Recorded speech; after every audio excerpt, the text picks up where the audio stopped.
Para 2018 podemos esperar dele o primeiro concerto para piano e orquestra com estreias marcadas para Lisboa e São Paulo e a edição de um disco de música orquestral com a chancela da editora Naxos. Falar do compositor Vasco Mendonça é visitar o seu website e percorrer o seu currículo invejável. A sua música tem sido tocada um pouco por todo o mundo. Já participou em festivais como em Provence, Alderburg Music ou Música Nova em Helsinki e tem trabalho gravado pela Classic Concert Records. Já ganhou o prémio de composição Lopes Graça, o Rolex Mentor and Protégé Arts Initiative, o jovem compositor em residência na Casa da Música e é a representação de Portugal na Tribuna Internacional de Compositores da Unesco. A ópera da House Taken Over, inspirada no conto Cortázar, teve o feito de lhe ser concebida uma nova produção para a estreia em Nova York no National Sawdust em novembro de 2016. 3 semanas depois, o ensemble Fight Flight Freeze estreava no Lincoln Center. A última ópera, Bosch Beach, conta já com 11 produções e espalha a sua preocupação para com a ideia de fronteira. Estamos numa praia a beber cocktails e a fazer sexo, e a nossos pés aparecem cadáveres de refugiados que deram à costa.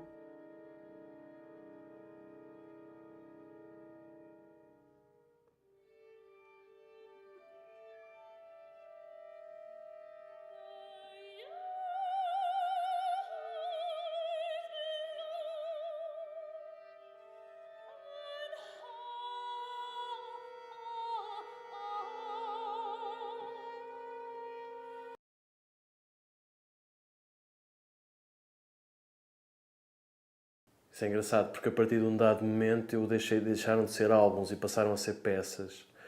Mas, por exemplo, se regressar à adolescência até, que já lá vão uns anos,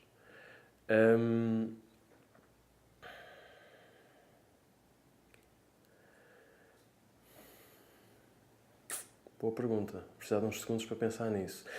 Eu acho que eu houve uma altura em que gostava muito assim de coisas tipo Pink Floyd. Apenas como ouvinte, como público, ainda antes de me passar pela cabeça ser músico. Há uma coisa estranha que eu retrospectivamente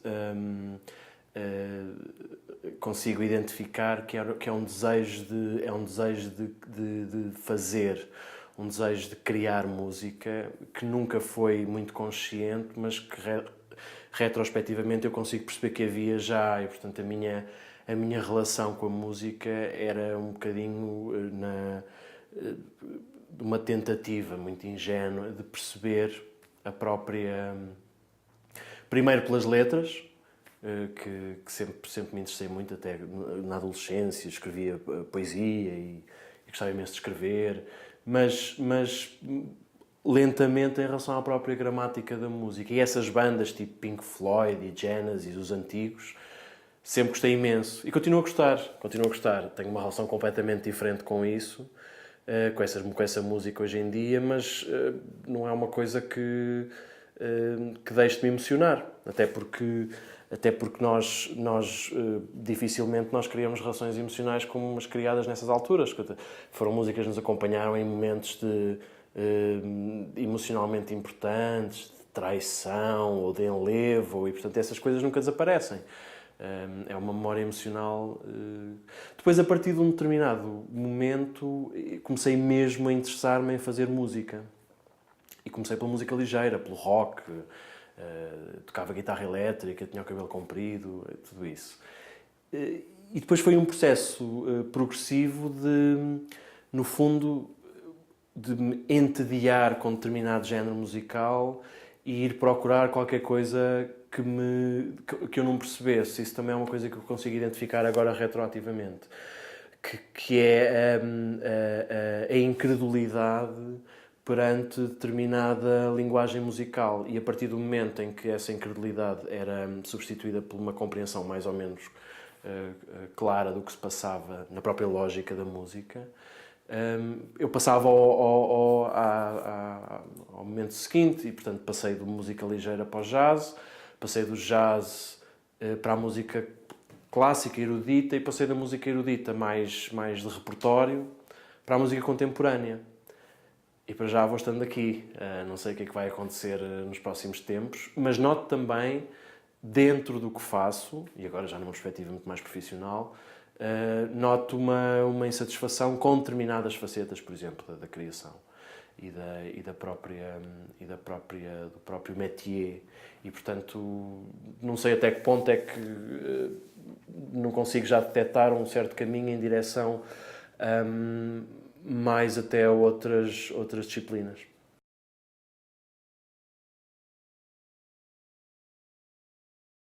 Tem várias facetas essa insatisfação. Uma é uma insatisfação que tem a ver com a minha própria natureza, que é essa insatisfação que já vem desde, se calhar, da adolescência, que é uma vez que qualquer coisa está mais ou menos compreendida, ou pelo menos decifrada, que acho que é a melhor palavra, já me interessa mudar um bocadinho para outro caminho mais desconhecido. Por outro lado, há uma característica social da música contemporânea que é uma coisa que me angustia um bocadinho, que é, nomeadamente, a separação que ela tem do mundo. No sentido em que é uma música, claro que é uma música hermética e de nicho, mas eu não sei se estamos a fazer tudo o que é possível para que ela faça parte da vida das pessoas. E isso é uma coisa que é bastante importante. Portanto, tem essa dimensão individual de uma procura que acho que é e de uma insatisfação que faz parte da minha natureza como criador, e tem a ver com se quiseres, o que eu acho que é para já pelo menos, um dever, que é de tentar partilhar coisas que são importantes para nós. Coisas que, à partida, não são as coisas mais simples. Portanto, tem essas duas componentes, talvez.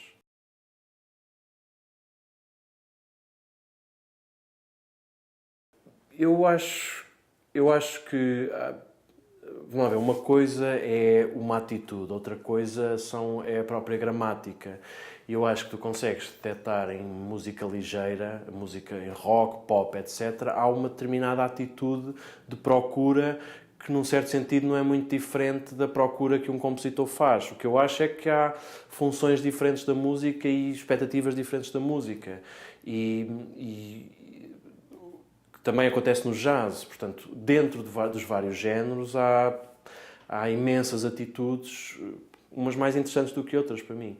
O que eu, se calhar, acho que separa um bocadinho a música contemporânea talvez do resto, não do jazz, do algum jazz, mas é uma característica autorreflexiva, ou seja, há uma necessidade e uma constante procura de reflexão sobre a própria arte, que é uma coisa que muitas vezes está separada ou está aliada da música ligeira. A música ligeira, à partida, tu tens um determinado arquétipo.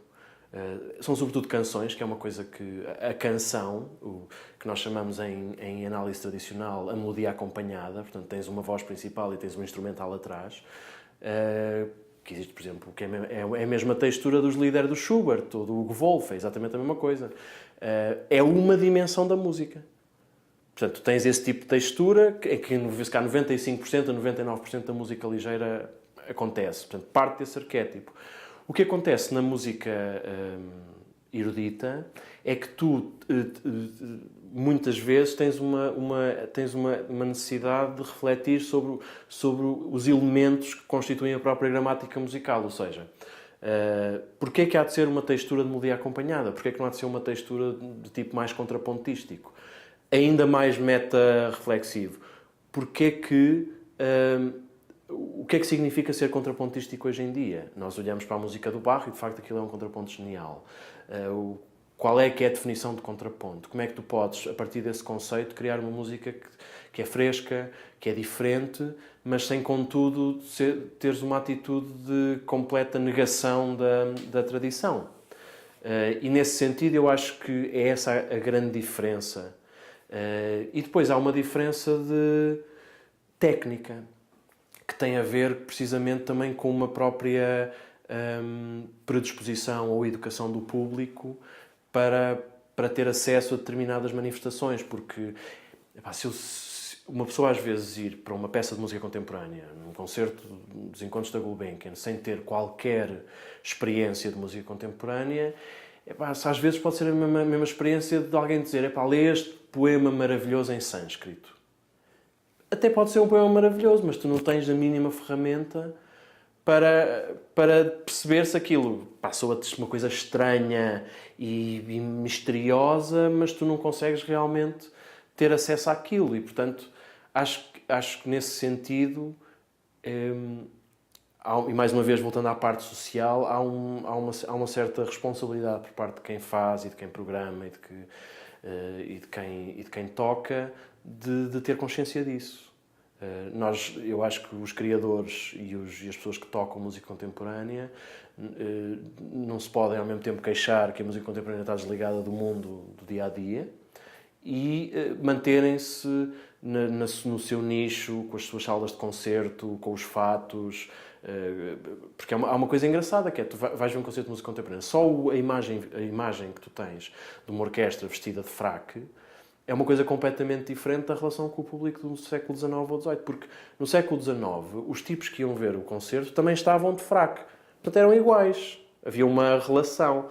Hoje em dia só estão de fraque os que estão lá dentro e, portanto, eu acho que há correntes de desacralização da criação e da música contemporânea que acho que podem ser muito úteis em trazer as pessoas e, no fundo, vendo um ponto de vista mais pessoal, e às vezes para mim é muito frustrante porque há determinadas peças de música que literalmente mudaram a minha vida, no sentido em que eu queria fazer uma coisa, queria ser realizador de cinema e depois queria ser médico, e o contacto com aquelas peças, o contacto com aquela música, literalmente mudou a carreira da minha vida. Não é? Mudou o meu destino. E às vezes é extremamente frustrante para mim, porque eu acho que a comunicação é uma parte fundamental do que faço. É extremamente frustrante para mim, eu às vezes não conseguir transmitir de que forma é que qualquer coisa foi importante para mim ao ponto de ter um impacto em mim que fez com que toda a minha vida mudasse.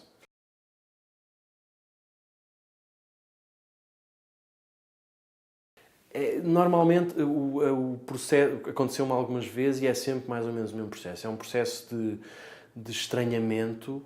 Tu tens acesso a qualquer coisa que, pelo menos comigo, eu imediatamente percebi que havia ali uma lógica qualquer. E não é só com peças de música, também me acontece às vezes com outras artes, mas eu reconheço as minhas limitações nas outras artes, portanto nunca me poria a fazê-las. Há um processo de estranhamento, ou seja, tu ouves aquilo e aquilo não é igual a nada que tu já ouviste. Tem uma lógica, há uma língua qualquer que está a ser falada, que é uma língua estranha e misteriosa e absolutamente deslumbrante, mas tu não consegues perceber o que é. E nesse sentido, isso depois cria uma espécie de ansiedade de entendimento. Eu tive isso, por exemplo, quando ouvi pela primeira vez, por exemplo, a música do Messiaen. E era uma coisa que eu consigo imaginar, lembrar-me da sensação que tive, quer dizer, eu tenho agora, não me faz agora pele de galinha, há uma peça do Messiaen que se chama O Sacrum Convívio, que é uma peça coral, que no momento em que eu ouvi, eu percebi que isto não é absolutamente igual a nada do que eu já ouvi, isto desafia a minha compreensão das minhas parcas ferramentas de análise e de auditivas, mas é uma coisa que é como se de repente chegasse assim a terraço uma nave extraterrestre no teu terraço, sabes? E tu queres saber tudo sobre ela, não é? E depois são lentas caminhadas, bestialmente frustrantes, claro, porque tens de encontrar o teu lugar na própria assimilação do que é aquilo, e depois são várias fases. Depois, quando já percebes como é que aquilo se faz, tens de ter cuidado para que aquilo de repente não condicione o que tu és e não queiras fazer como ele. São fases pelas quais passas. E depois há um momento um bocado mais tranquilo em que tu reconheces, pronto, está aqui um gênio, se calhar eu também tenho alguma coisa a dizer, e vou tentar encontrar um equilíbrio entre aquilo que o Harold Bloom chama a angústia da influência. Portanto, há um primeiro momento em que tu queres, no fundo, matar o pai artístico, e depois, eventualmente, no fundo do túnel, encontras qualquer coisa com a qual estás mais ou menos pacificado.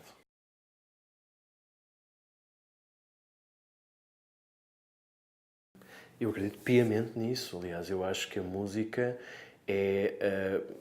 sendo uma arte com características tão abstratas, pode ter, por um lado, isso que estás a dizer, criar uma certa intimidação, mas que eu acho que a intimidação não está na manifestação artística. Eu acho que a intimidação, muitas vezes, está no contexto. Porque uma coisa é nós ouvirmos uma peça de música tocada por um amigo que está sentado num piano e consegues ouvir o martelado das teclas e a tua relação humana com aquilo é uma coisa. Outra coisa é ires ouvir o Paulini a 300 metros no auditório da Gulbenkian com aquele cheiro insuportável de perfume e aquelas pessoas todas que também te intimidam. E, portanto, eu acho que muitas vezes tem a ver com o contexto. A música tem uma coisa extraordinária, que consegue furar a consciência, na medida em que aquilo consegue tocar determinados cantos da tua psique de uma forma incompreensível para ti, e isso talvez mais até do que qualquer outra arte.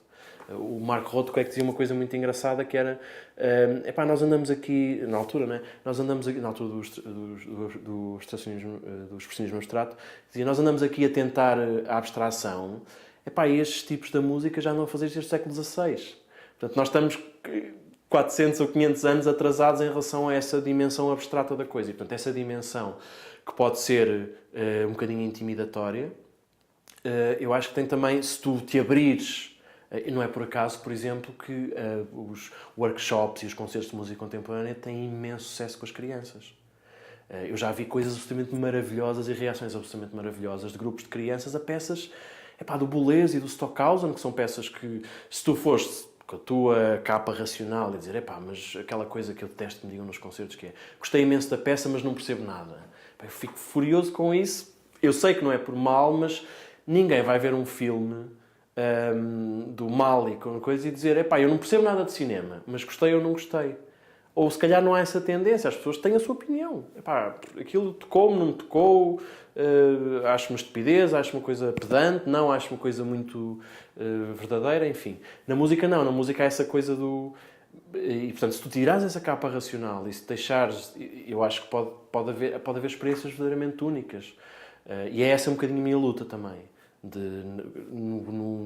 Na forma como falo sobre a música, na forma como divulgo a minha música, de não ter uma atitude de guerrilha. As pessoas têm de ser abraçadas em direção a nós e depois fazem as suas decisões. Acham que aquilo é uma chatice, querem ver outras coisas, querem ver outro tipo de música, tudo bem.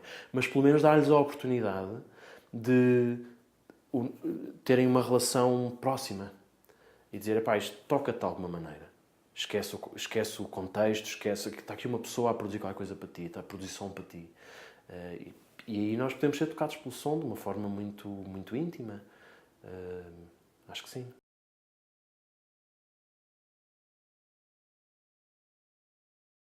Penso, e não só penso, como cada vez penso mais. Porque o que acontece quando tu estás em aprendizagem ou lidas com o repertório, que é também um bocadinho, num certo sentido, o que acontece com a dança. Tu primeiro tens uma caixa de ferramentas técnicas em que a função principal dessa caixa de ferramentas técnicas é, se quiseres, tornar o som ascético.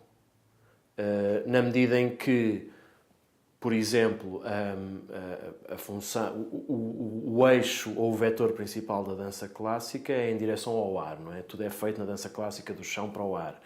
E a nossa natureza é de lidar com a gravidade. O som é a mesma coisa. Portanto, tu quando pensas na técnica, nas linguagens, nas técnicas de composição, tudo isso é por exemplo, a própria produção do instrumento, a aprendizagem do instrumento. Eu diria que 90% ou 80%, por exemplo, da aprendizagem do instrumento tem a ver com a eliminação dos ruídos parasitas. Por exemplo, quando tu tocas violino, se tu tiveres a 30 centímetros de um violinista, tu percebes que há uma série de ruídos que têm a ver com a forma como a crina toca na corda, que têm a ver com o próprio som dos dedos a mexerem-nos. Tudo isso são indesejáveis. E são os sons do mundo, não é? São os sons do mundo. A partir do momento em que em que essas ferramentas técnicas são dominadas. Depois há uma escolha ou não pessoal de cada compositor de ir procurar mais, se calhar, a banda sonora do mundo, nesse sentido. E, por exemplo, o que me acontece é cada vez o meu saco de materiais ser cada vez mais sujo e cada vez menos... mais uma vez, porque acho que estou numa fase em que esgotei um bocadinho uma pesquisa técnica que eu precisava de fazer. Em elementos como, por exemplo, uma pesquisa harmónica, de harmonia, de de harmonia, de ritmo, de texturas, tudo isso foram coisas que eu precisava, são obstáculos que eu precisava de ultrapassar.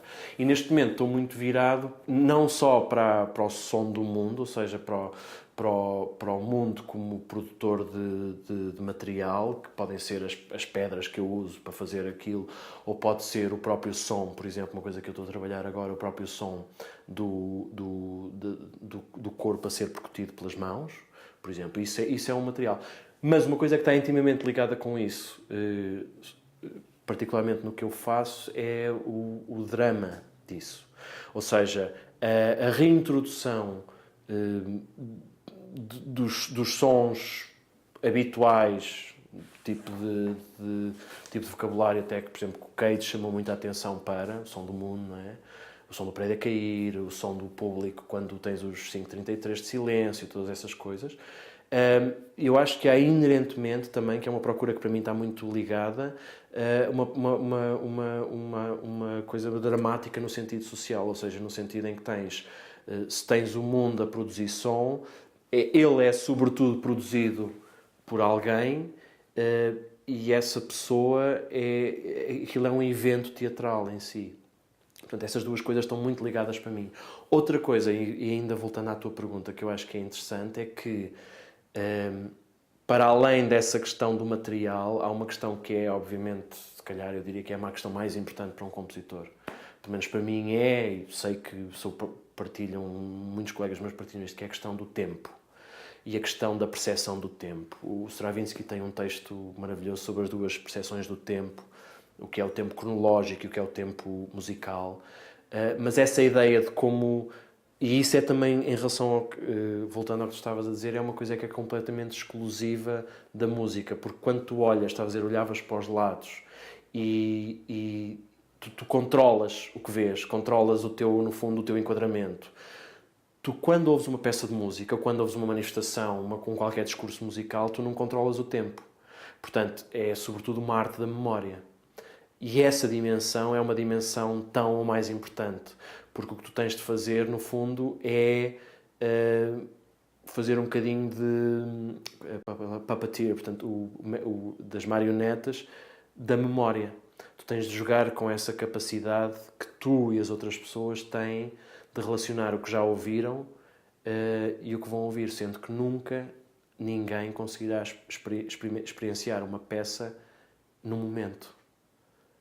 E isso é uma constante causa de sofrimento para um compositor. É como é que a questão da forma. Porque, harmonicamente, tu podes, tens uma linguagem mais ou menos diatónica, mais ou menos podes ter o Steve Reich ou podes ter o Helmut Lachmann, em que o Steve Reich utiliza, sobretudo, um material que até nem é muito diferente, por exemplo, do material diatónico que a música pop, na sua generalidade, usa. É tudo notas brancas do piano, mais ou menos, assim grosso modo. Ou podes ir para o outro extremo, um compositor como o Lachmann, que utiliza só ruídos. Portanto, ele não tem, no seu discurso musical, não tem nada que seja uma nota produzida de maneira tradicional por um instrumento.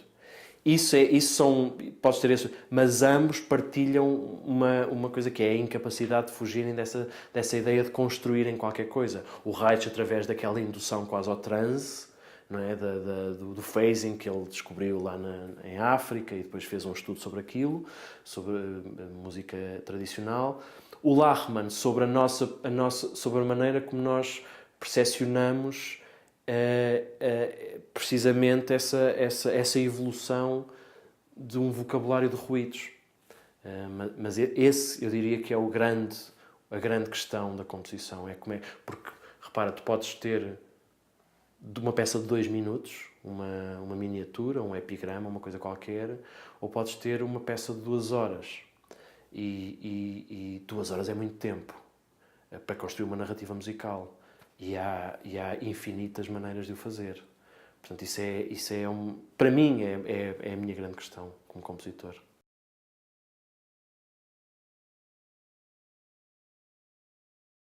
Essa pergunta é interessante. E difícil. Eu acho que a imperfeição tem várias dimensões e várias relações com o próprio intérprete, na medida em que tu, por exemplo, isso é uma coisa que eu gosto até particularmente de fazer na forma como orquestro, que é, eu parto normalmente de ensembles tradicionais no sentido de formações tradicionais, como por exemplo quarteto de cordas ou ensemble tipo sinfonieta, em que há uma expectativa do que é o som, no sentido de timbre produzido por aquele... mas introduzindo sempre um elemento de estranheza. Por exemplo, eu na minha primeira ópera introduzi aquelas melódicas que as crianças tocam, ou o didgeridoo, que são instrumentos um bocadinho estranhos para esse tipo de formação. E nesse sentido, o que tu estás a fazer é sabotar um bocadinho aquela ideia do que é a perfeição do som. Porque quer a melódica, quer o didgeridoo, são instrumentos grosseiros. Não digo isto num sentido pejorativo, mas são instrumentos que não têm o refinamento, quer de construção, quer de aperfeiçoamento técnico, que, por exemplo, têm os instrumentos de orquestra. A maior parte dos instrumentos de orquestra. E, portanto, o que tu estás a fazer é pôr areia no mecanismo, a esse nível.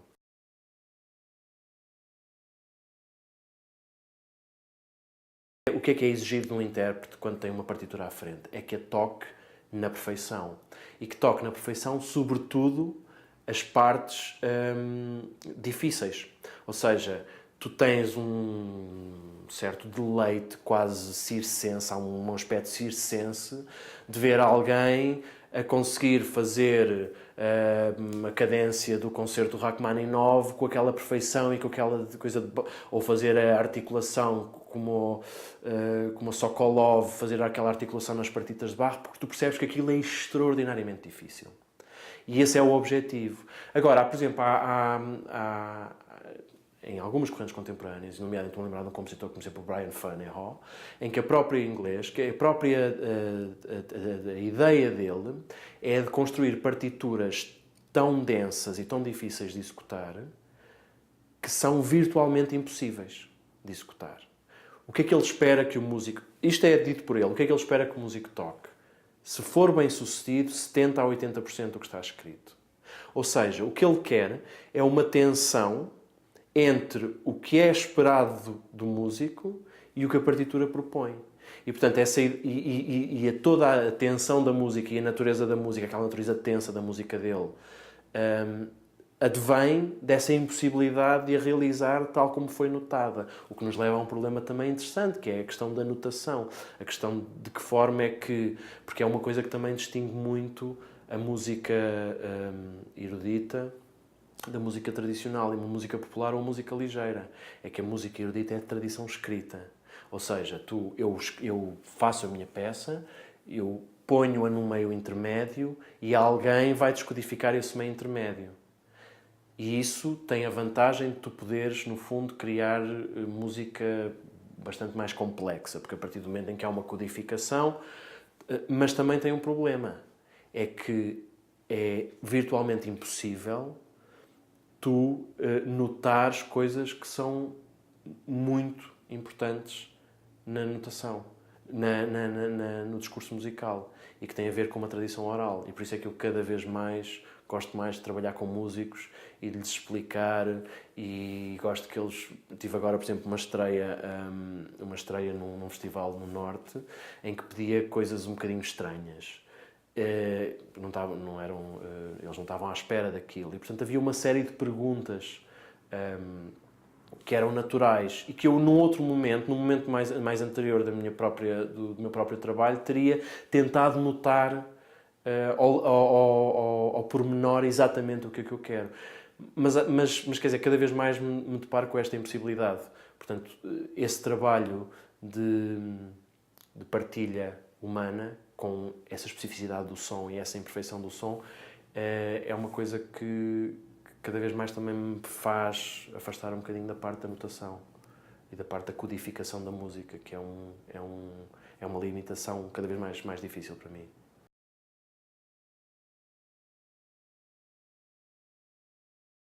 O meu interesse pela ópera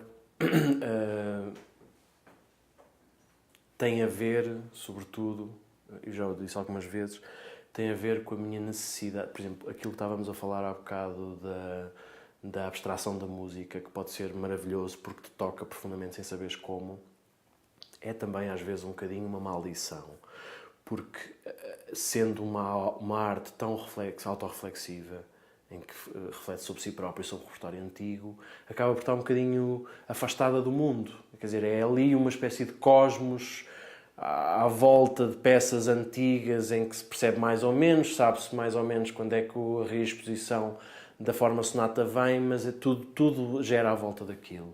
O que é que me agrada na ópera? É obviamente a presença do teatro. A presença do teatro significa que tu podes introduzir drama e significa que eu, no fundo, posso fazer uma espécie de catarse ou de exorcismo de coisas que me preocupam, que não posso fazer, que não consigo fazer, que me sinto incapaz de fazer só na música. Pessoalmente, eu não consigo fazer isso.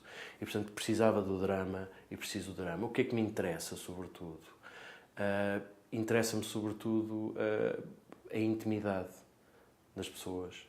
Interessa-me o drama íntimo, interessa-me, mesmo em contextos mais sociais e mais até tópicos, como era o caso do Bosch Pitch, interessa-me, sobretudo, no momento em que nós nos sentamos sozinhos à noite a pensar sobre nós, o que é para nós a crueldade, o que é para nós a alienação, o que é para nós o amor, o que é para nós a traição. E, portanto, tudo inconscientemente sou atraído por universos desse tipo.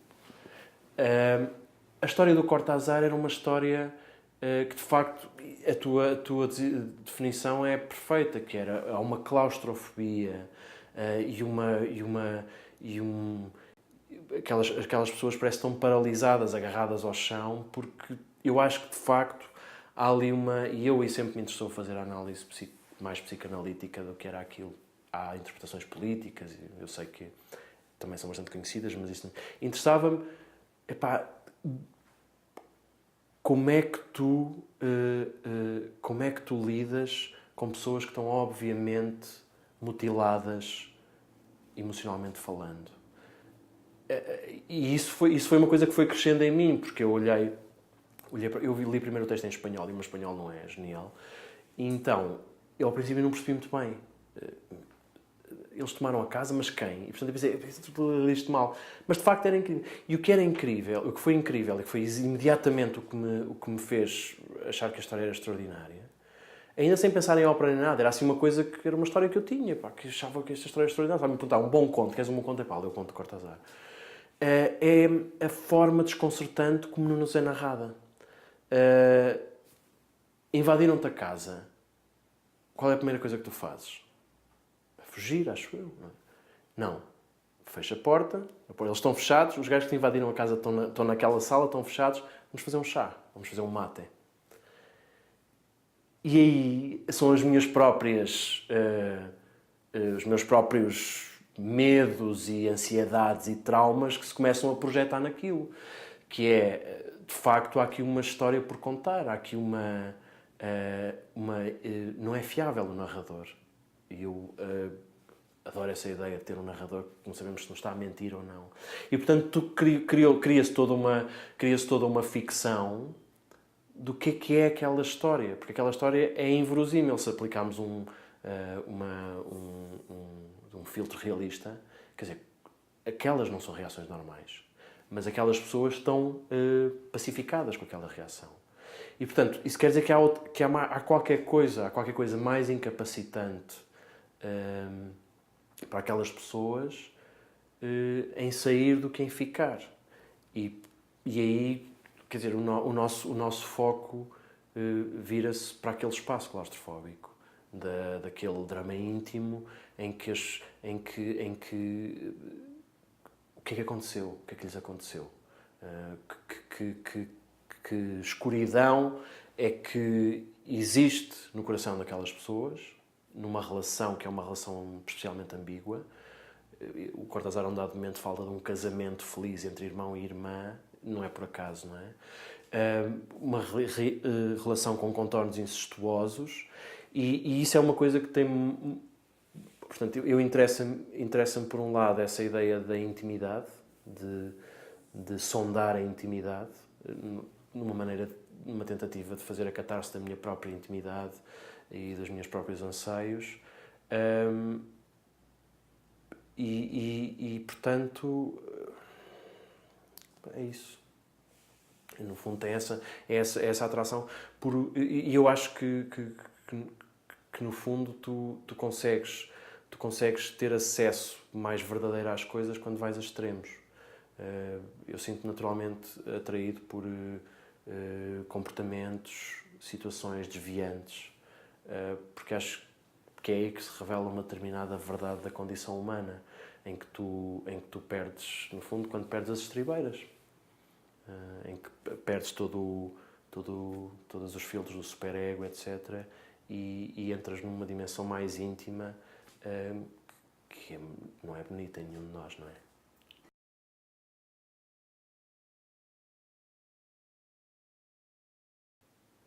Eu, por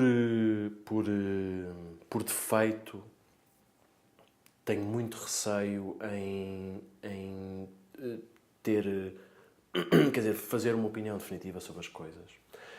E ainda mais receio em simplificar as questões. E é uma coisa que me preocupa bastante e que me angustia bastante, é a forma como nós simplificamos as questões e a forma como o mundo é unívoco, ou é preto, ou é branco, ou és contra mim, ou és a meu favor. Obviamente, especialmente potenciado por formatos como os das redes sociais, em que é muito fácil tu cederes aos monstros que te habitam, sob o anonimato. Portanto, o meu primeiro instinto quando o Dimitri e o Cris me falaram nesta ideia dos refugiados, foi ficar um bocadinho, espera lá, mas esta ideia das questões tópicas é preciso ter cuidado, porque nós não somos panfletários. Eu não quero fazer uma obra panfletária, eu não quero apresentar aqui um ponto de vista político. O que eu acho mais interessante do que isso é apresentar aqui um paradoxo, sem o resolver. Qual é que é o paradoxo? Porque eu acho que a identificação desse paradoxo é o primeiro caminho para nós conseguirmos ter uma visão em que não demonizamos uns e não santificamos outros. E, portanto, é óbvio que a situação é grotesca, não é?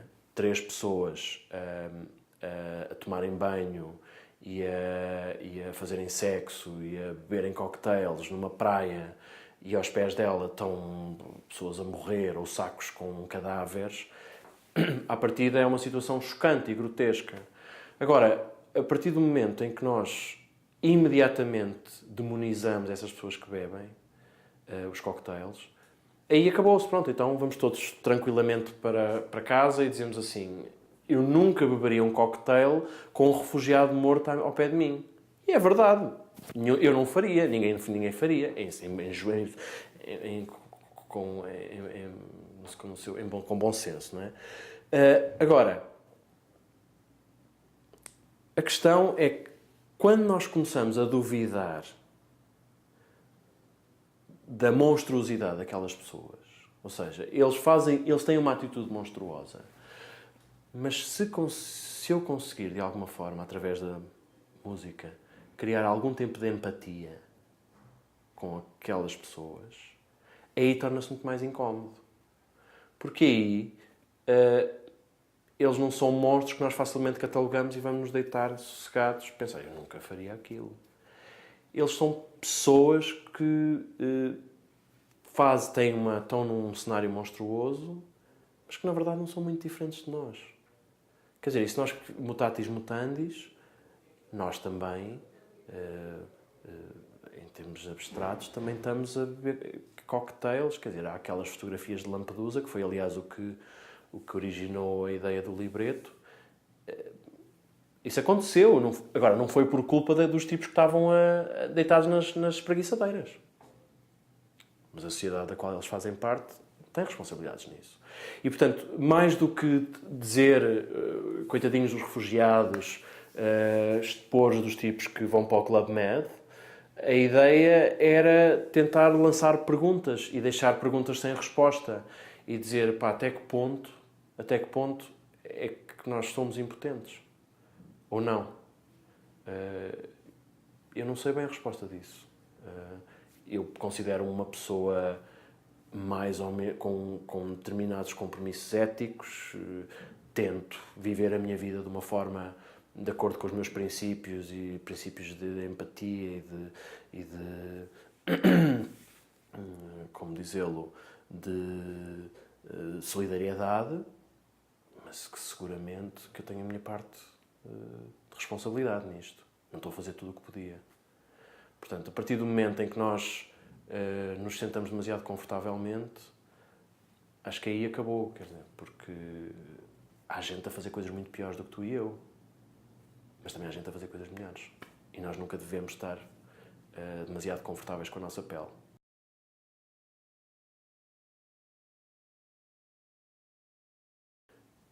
Eu acho que há uma coisa que tu podes fazer e que é uma decisão, que é viver uma vida decente, seres decente. E isso não é tão prosaico como parece, porque ser decente às vezes é muito difícil. E há vários graus de decência. E, portanto, e também não quero ser moralista, cheio de pecadilhos estou eu e a minha vida, e, portanto, eu não estou aqui a falar do púlpito. O que eu estou a dizer é que, mesmo com atropelos pelo caminho, tu tens a capacidade de tomar uma decisão que achas a decisão decente, em qualquer momento.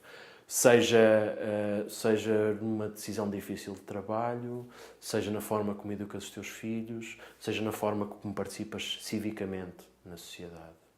Agora, obviamente que é preciso uma grande dose de esperança para tu fazeres isso, porque eu próprio às vezes fico muito desmotivado porque realmente não sei de que forma é que posso contribuir.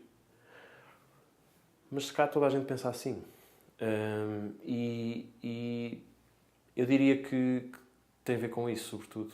Se calhar isso é a coisa mais importante. Em todos os momentos possíveis, que às vezes não são todos possíveis, tomares aquilo que consideras uma decisão decente. E, eventualmente, depois eu acho que também há ciclos históricos e há momentos em que tu ficas profundamente estupefacto, como o ciclo em que vivemos hoje em dia, que é perfeitamente desconcertante, determinadas coisas. Mas, mais uma vez, eu tento resistir ao meu primeiro instinto, que é demonizar quem eu acho que é responsável por este estado das coisas. Quer dizer, se eu for demonizar os tipos que votaram Brexit, não há grande vantagem nisso. Se eu for demonizar os tipos que votaram Trump, não há grande vantagem nisso. Agora que estou zangado, estou. Não sei responder. Não sei responder a essa pergunta melhor. É uma questão que me preocupa muito e ao mesmo tempo me deixa perfeitamente desconcertado, porque às vezes não sei como é que é de responder, não sei o que é que podia fazer melhor, de que forma é que podia contribuir mais. Isso preocupa.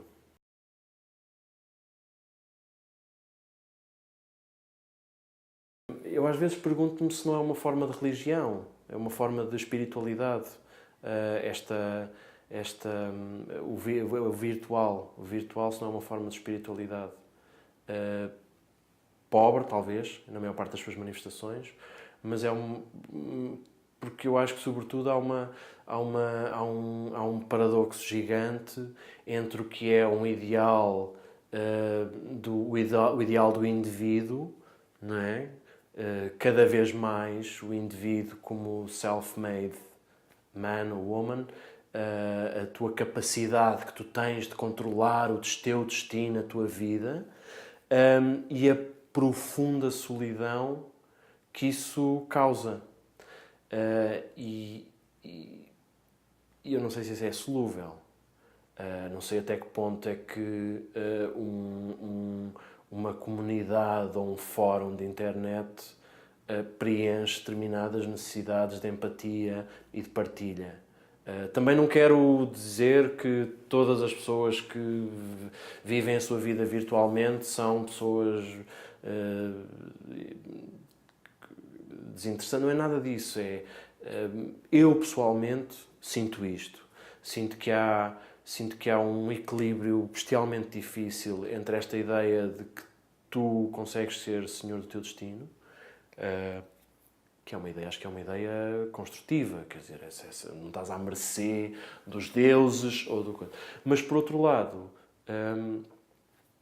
a desvirtuação dessa ideia, porque tu não és senhor do teu destino nenhum, tu podes ser bestialmente livre, mas se ganhas 400 euros por mês, a tua liberdade é muito reduzida, portanto, isso não é assim tão simples como parece. E, por outro lado, a profunda solidão que tem a ver do abandonar os comportamentos e as ideias comunais, que de uma forma até torcida também reentra no meu próprio trabalho. A ideia, por exemplo, a ideia de procissão, de ritual, é uma coisa que está sempre presente e que tem a ver com a própria maneira como eu vejo as relações entre as pessoas. Para mim é muito importante até a ideia de comunicação a vários níveis, quer dizer, a partilha do que eu sou através do que eu faço, mas também a pertença a um grupo no qual eu tenho um papel que é definido por todos. Eu acho que em algum momento tem de haver algum desses elementos vai ter de cair, vai ter de ser um bocadinho afastado. E depois também tem a ver com a paz em que vives nessas situações. Eu acho que muitas vezes há pessoas que têm um determinado tipo de personalidade no qual determinadas ideias, portanto, é bestialmente... Agora, acho que como socialmente, acho que isso induz a questões gravíssimas e, sobretudo, quer dizer, quando entramos no domínio da caricatura, aí acho que é preciso estar um bocadinho mais atento e estar um bocadinho mais ativo.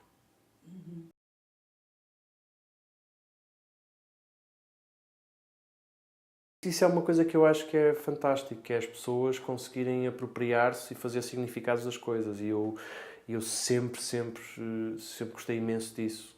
Acho ótimo que tenha tido essa condição, mesmo que não seja a minha intenção.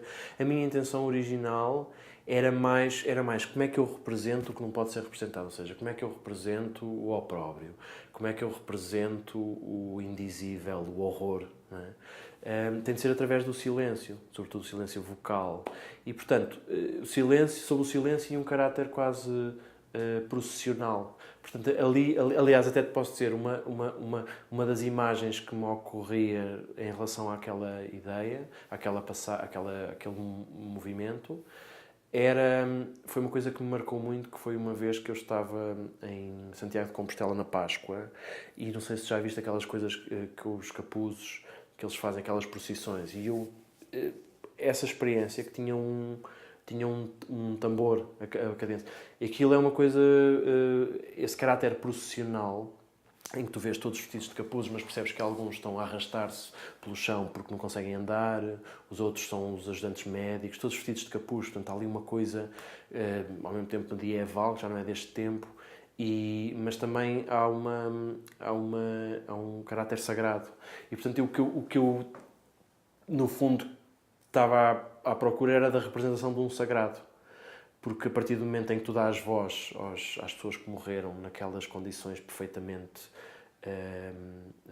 inimagináveis, tu estás a banalizar o que é o sofrimento, porque é impossível tu teres a veleidade de dizer eu compreendo o teu sofrimento. Tu nunca compreendes. Nós estamos inevitavelmente sozinhos.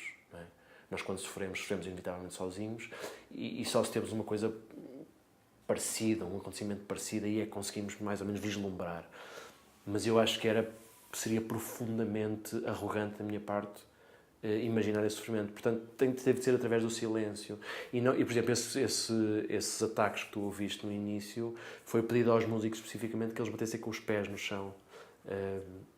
Portanto, no fundo, para dar esse caráter processional. E que eu acho que se mantém. Depois há vários momentos na peça em que isso aparece. No fundo, como uma espécie de...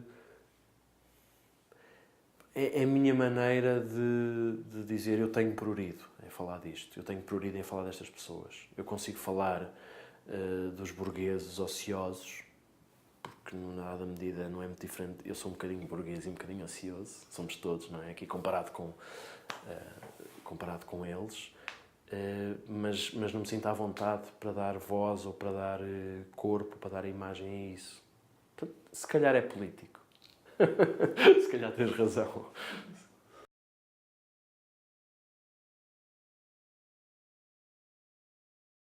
Eu acho que está ligada com o que estava a falar anteriormente, que tem a ver com a culpa como um sentimento íntimo, como tu dizes, primordial, e a culpa numa perspectiva mais racional.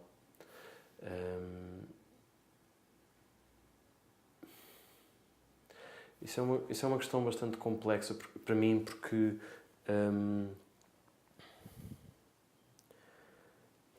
eu acho que isso está muito ligado com uma dimensão nossa que é muito difícil partilhar, que tem a ver com coisas quase do teu próprio crescimento, e a ideia de culpa, que é uma coisa que sempre foi muito presente, por exemplo, na minha educação, é uma coisa que é um sentimento que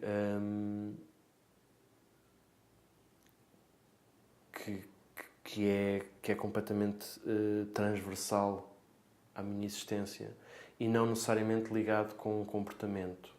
Por exemplo, a própria relação que eu tenho com o meu trabalho não é uma relação fácil. Eu às vezes penso, porque muitas vezes, muitos dias, eu vou no metro, de casa para o escritório, e muitas vezes penso, o que é que eu estou aqui a fazer outra vez?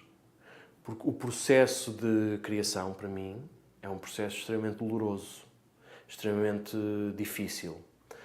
Há uma fase final, quando a peça está quase acabada, que se torna mais... Mas é porque os obstáculos estão ultrapassados, mas o processo em si é um processo muito difícil.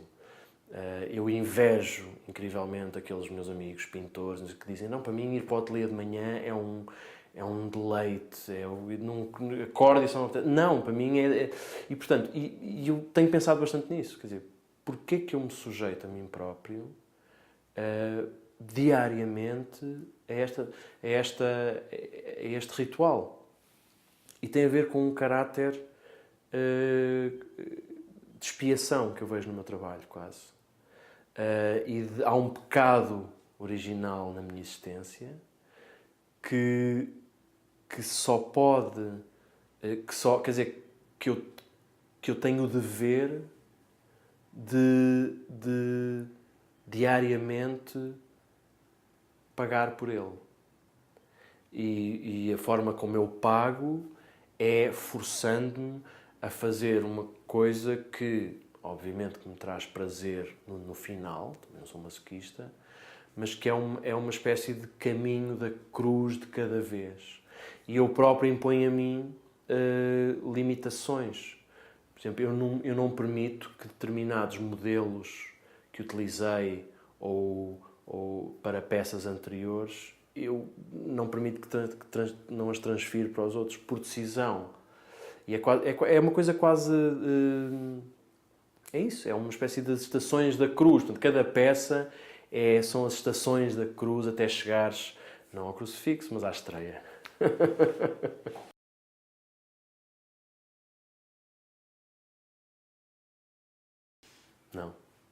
Não. Para mim o meu trabalho é quase terapia ocupacional, percebes? Como é que é o início da Ana Karenina? Não é da Ana Karenina, é da Ana Karenina, não é? Que as famílias felizes...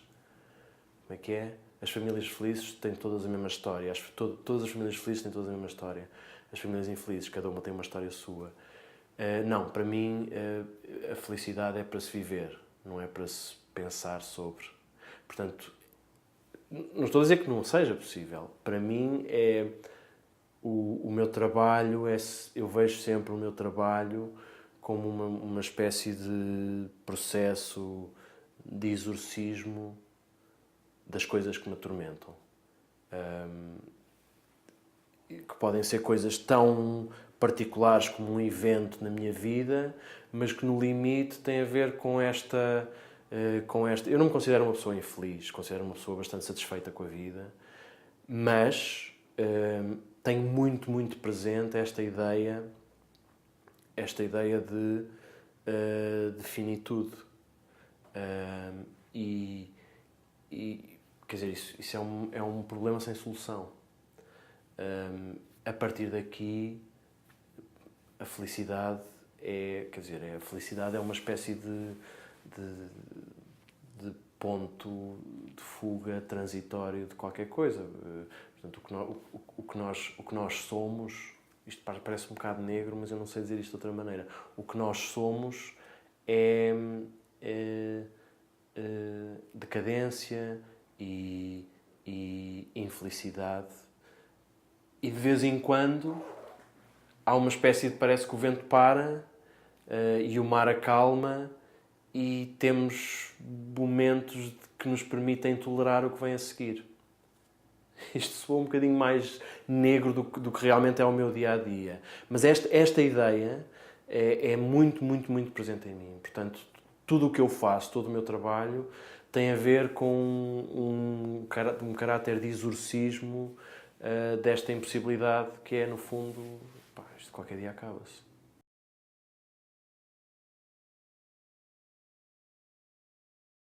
Tenho momentos, por exemplo, acontece muito ter momentos em peças em que há uma reação, já não foi uma vez nem duas, às vezes que me emociono com determinadas coisas que não têm a ver com nada do que está a ser dito no texto, não sei o quê, tem a ver com um deslumbramento perante uma determinada solução, uma determinada forma como os sons se conjugam. Isso acontece-me. E eu próprio sinto felicidade, mas um bocadinho de felicidade como anestésico. De anestésico temporário de qualquer coisa ou outra, que é, no fundo, o baseline, talvez, da nossa existência.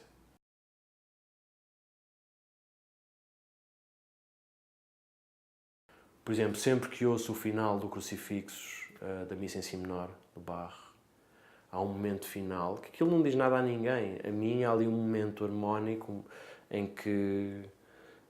Aquilo é uma peça muito bonita e quase programática, porque ele usa uma forma que é uma forma que se chama baixo ostinato, em que o baixo está sempre a repetir.